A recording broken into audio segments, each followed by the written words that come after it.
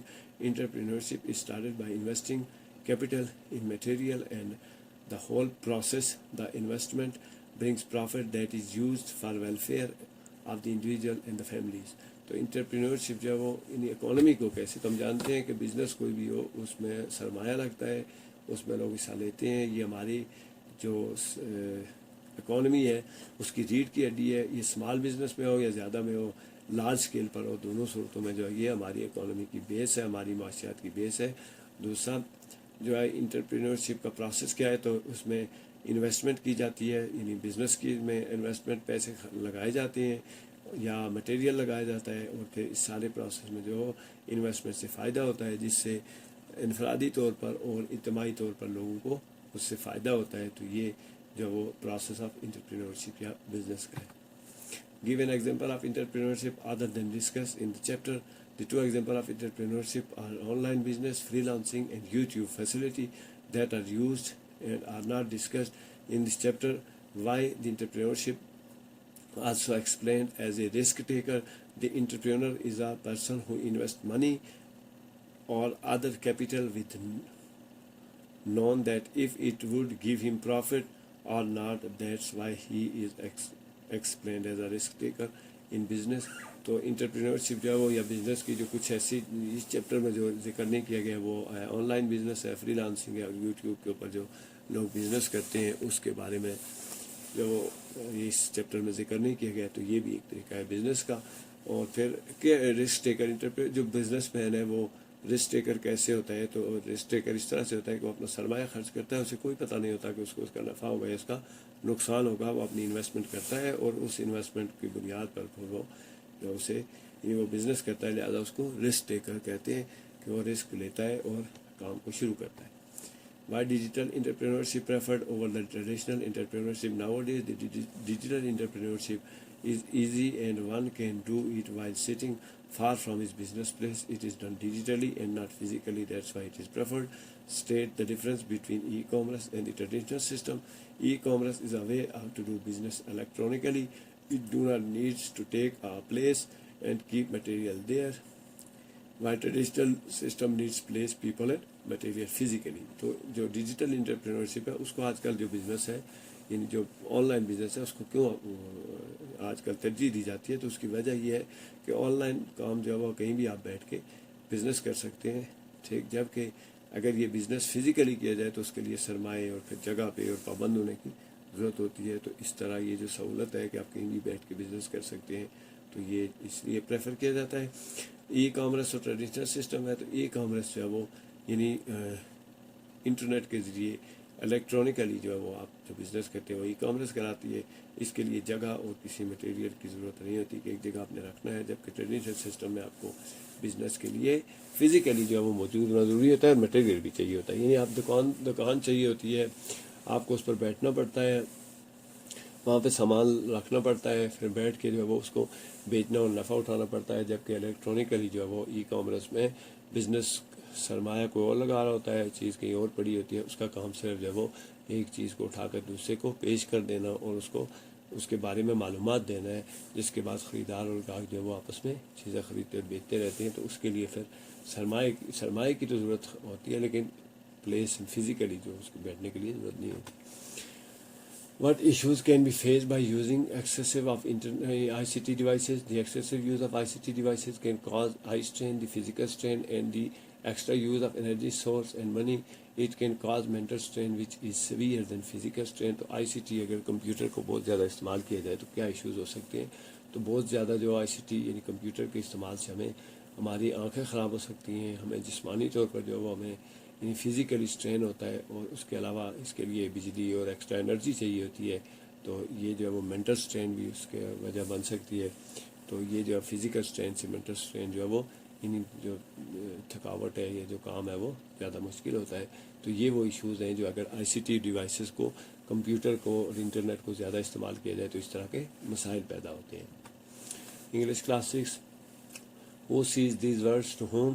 These words were said by a lion and the snake to the good man who took them out of well and saved their life. Who are the two men? The two men were goldsmith and the barber of the town. Good man also saved their life. Did the good man follow the advice? No, the good man did not follow the advice and helped them too. تو اس سبق میں جو ہے وہ یعنی ایک نیک آدمی ہے تو وہ کچھ جو وہ لوگوں کی مدد کرتا ہے. تو یہ جو الفاظ ہیں کس نے کس سے کہے ہیں؟ تو یہ جو الفاظ ہیں وہ شیر نے کہے ہیں، اور جو سانپ ہے انہوں نے کہے ہیں کہ یہ جو باربر اور گولڈ سمتھ ہیں یہ اچھے لوگ نہیں ہیں، ان کی مدد نہیں کرنی ہے، یہ نقصان پہنچائیں گے. ٹھیک. تو اس نے پھر ورڈ وہ آر دا ٹو مین، تو اس میں دو آدمی کون سے ہیں؟ اس میں دو آدمی جو تھے اس کہانی میں یا جو سٹوری ہے وہ اس میں گولڈ سمتھ سنار اور اجام ہیں جو اس گاؤں میں رہتے ہیں. Good man also said that, تو بوڑھے آدمی نے ان کی بھی جان بچائی. تو کیا بوڑھے آدمی نے ایڈوائس کو فالو کیا؟ تو سانپ اور جو لائن تھے انہوں نے بوڑھے آدمی سے کہا تھا کہ ان کو نہیں بچانا ہے، ان لوگوں کو یہ اچھے لوگ نہیں ہیں، تو یہ جو ہے یہ برائی کرتے ہیں، یہ لوگوں کے ساتھ برا سلوک کرتے ہیں اچھائی کے بدلے میں. لیکن بوڑھے آدمی چونکہ اس نے کہا کہ یہ بھی میری طرح کے انسان ہے تو اس نے ان کی مدد کی تھی.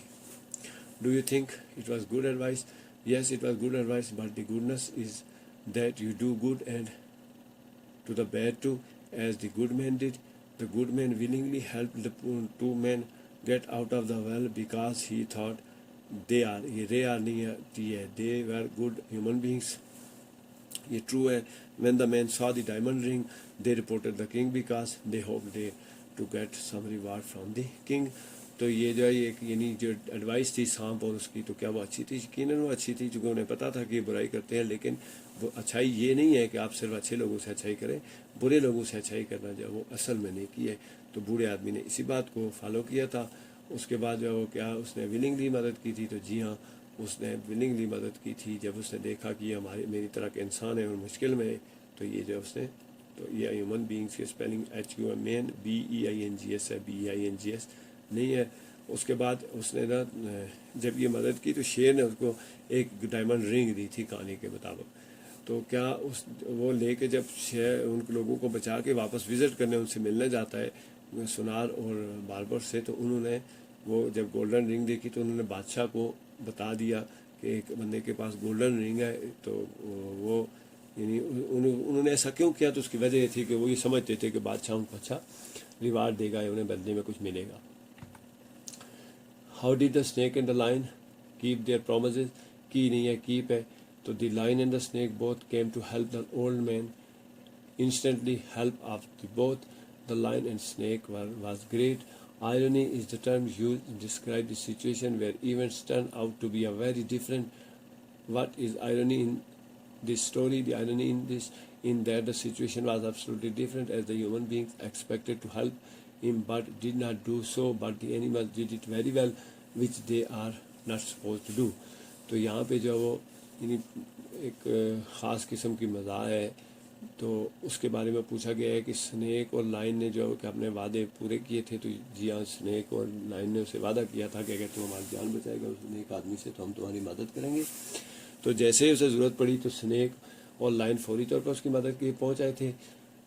جبکہ جو اس میں یعنی اس میں عجیب و غریب جو ایک صورتحال بنی ہے کہ جو انسان تھے انہوں نے اس کی مدد نہیں کی ہے، اس کی بادشاہ کو رپورٹ کیا اور انہوں نے اس کو سزا دلوانے کی کوشش کی، جبکہ جو جانور ہیں انہوں نے اس نیک آدمی کی مدد کی. تو یہ جو سچویشن ہے یہ خاص قسم کی طنز اور مزاح اور ایک خاص قسم کی تنزیہ جو وہ اس میں سبق ہے. Folk tells often convey a moral اور اے میسج. وٹ بیو نہیں ہے. Have you learn from this story? It is moral lesson that we should help the people who are good in nature. Helping the bad people is to encourage the badness. Pick out the instance from the play to show that Velidad did not care about wealth. The Velidad spent all the money and bought a bracelet and then presented it to the queen. This shows that she had no care about money. تو جو folk tells ہوتی ہیں, یہ جو کہانیاں ہوتی ہیں, جو روایات ہیں, یہ ہمیں کیسے اخلاقی سبق دیتی ہیں. تو یقیناً اس میں ہمیں اخلاقی سبق ملتا ہے کہ جب اس بوڑھے آدمی نے, نیک آدمی نے ان دونوں کی مدد کی تو انہوں نے اس کے جواب میں اس کی جو وہ اس کو مشکل میں پھنسا دیا. تو ہمیں چاہیے کہ ہم نیک لوگوں کی مدد کریں, اور اگر ہمیں برائی نظر آتی ہے تو برے لوگوں کی مدد کرنا, برائی کو حوصلہ افزائی کرنی ہے. تو ولیدہ جو ہے وہ اس کے بعد جو دولت تھی اس نے ساری خرچ کر کے بریسلیٹ خرید کے بعد ملکہ کو پیش کر دیا تھا. اس نے سوچا کہ یہ پیسے میرے کسی کام کی نہیں ہے, تو میں کسی, اور یہ اس نے جو ملکہ کو پیش کیا اس نے پہلے پوچھا کہ آپ کیا سمجھتے ہیں کہ سب سے اچھی جو عورت ہے وہ کون سی ہے, نیک عورت کون سی ہے. تو اس نے اس کو نیک عورت سمجھ کر جو تحفہ دیا تھا اور نیک مرد سمجھ کر بادشاہ کو تحفہ دیا تھا.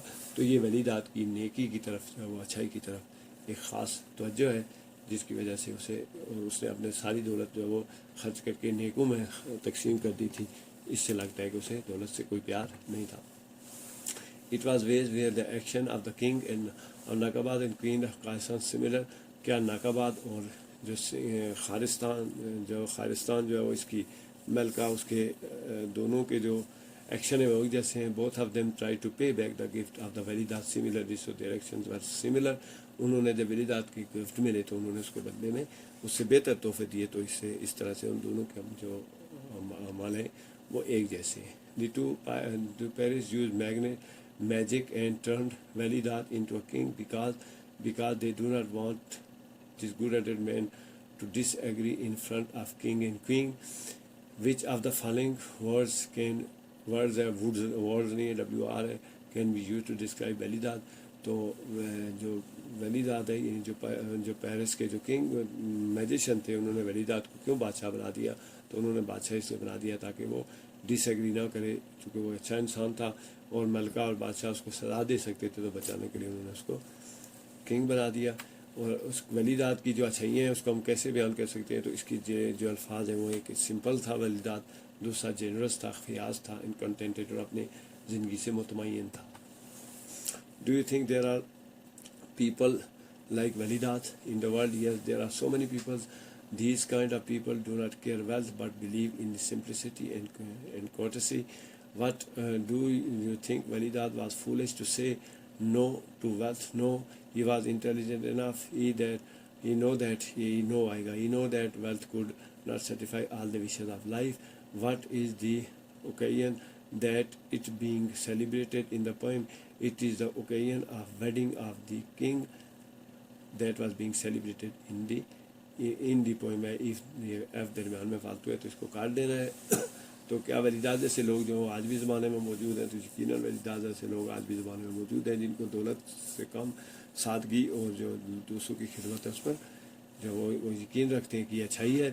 تو ولیدات جو ہے وہ اس نے دولت سے انکار کیا, تو کیا وہ بیوقوف تھا؟ تو یقیناً وہ بیوقوف نہیں تھا. وہ جانتا تھا کہ صرف دولت ہی وہ چیز نہیں ہے جس سے انسان اپنی زندگی میں مطمئن رہ سکتا ہے, بلکہ اچھائی اور نیکی یہ دو ایسی خوبیاں ہیں جن سے آپ اپنی زندگی میں اطمینان سے اپنی زندگی گزار سکتے ہیں. تو نظم میں کون سے جو موقع ہے اس کی سیلیبریشن کی جا رہی ہے؟ تو یہ بادشاہ کی جو ویڈنگ ہے, شادی ہے, اس کو سیلیبریٹ کیا جا رہا ہے ایک کمرے میں. Who was invited to the feast? All the animals and other creatures were invited to the feast. All the Zeus creates fed. Who were the creatures? All the creatures of the forest were there, and they speak to پتہ نہیں کیا اس کی تو feast of the king. Only animals were invited to the feast. Yes or no? No. تو کن لوگوں کو بلایا گیا تھا کھانے کے لیے؟ تو کھانے کے لیے بلایا گیا تھا وہ تمام جانور جو تھے اور دیگر مخلوقات تھیں, ان کو بلایا گیا تھا.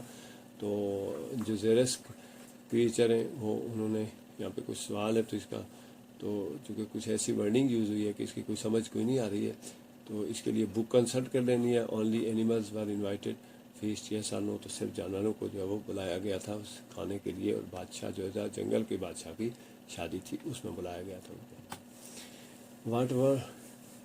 Why weren't you there, my friend, the day that I was wed, who says that words to whom the king said words to the tortoise, who was not, his close friend. What was the answer given by the friend? The tortoise replied that I am very simple and cannot come to the feast like wedding. Why do you think the tortoise realized her